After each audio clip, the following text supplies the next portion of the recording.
How to fix TikTok sound removed issue. Hi guys, welcome back to the channel. In this video I am going to show you how you can do it easily. So first of all, let's upload a video as an example.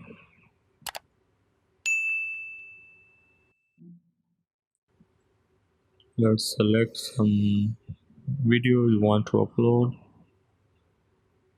Next, and after editing whatever you want to do with it, just click on next. And here you have to just keep in mind that you have to select the who can watch me option to only me and simply post this. And after posting you have to wait about 5 to 10 minutes, and simply after some time you have to go to your video and click on these three dots, go to privacy settings,